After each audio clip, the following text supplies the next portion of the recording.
over there. Johnny Cash, born February 26th, 1932. He passed away on September 12th, 2003. Here's some things that you might not know about the legend. The Man in Black. He was the first musician to play a concert in a prison. In 1957, Johnny Cash became the first major artist to perform at a prison, playing at San Quentin State Prison. His most famous prison concerts at Folsom Prison and San Quentin were recorded live and became some of his biggest albums. Cash's performances resonated with inmates because his music often explored themes of redemption, rebellion, and hardship. You want to hear a funny story? Yes.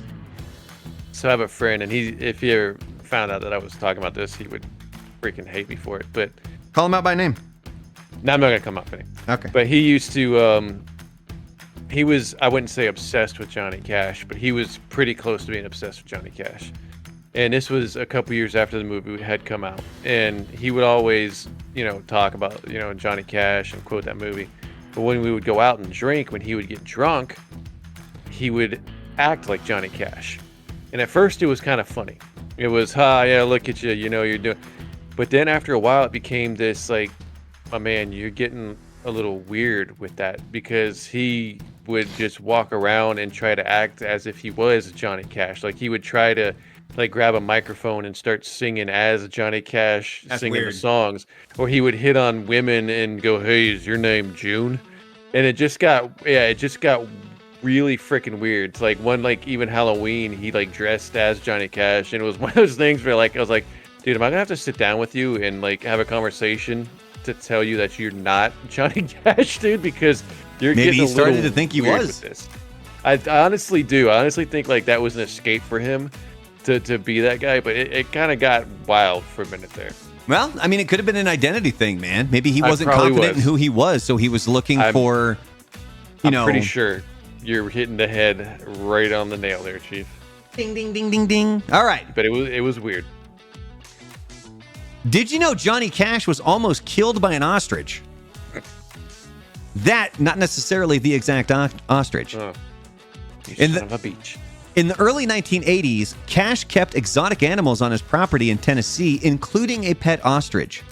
One day, the ostrich attacked him, slashing his stomach with its powerful claws and nearly killing him.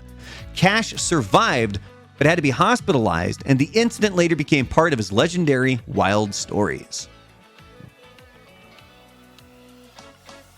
And his deep voice came from a childhood injury. Cash's signature baritone voice became one of the most recognizable in music history, but he wasn't born with it.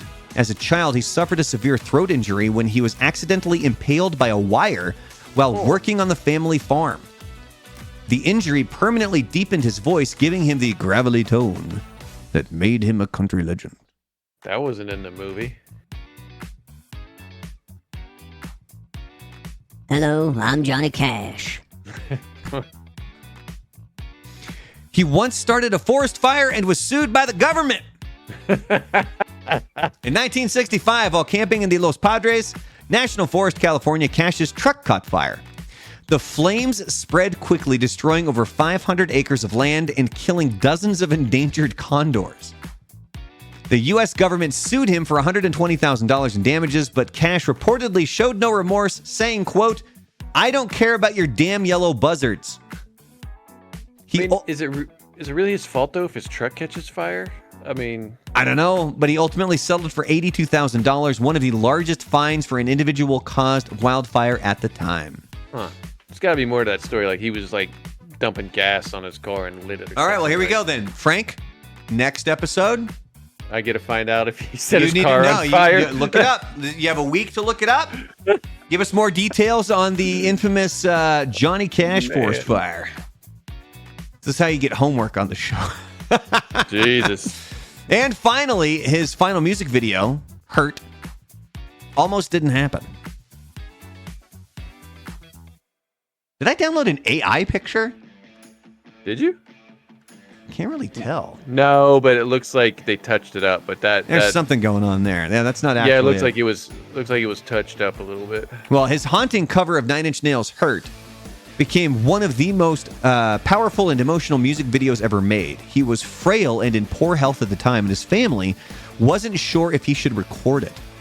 Director Mark Romanek convinced them, and the video became a farewell tribute to Cash's life and legacy. Trent Reznor, Nine Inch Nails frontman, originally didn't want Cash to cover the song, but later admitted, that song isn't mine anymore. It belongs to Johnny Cash now.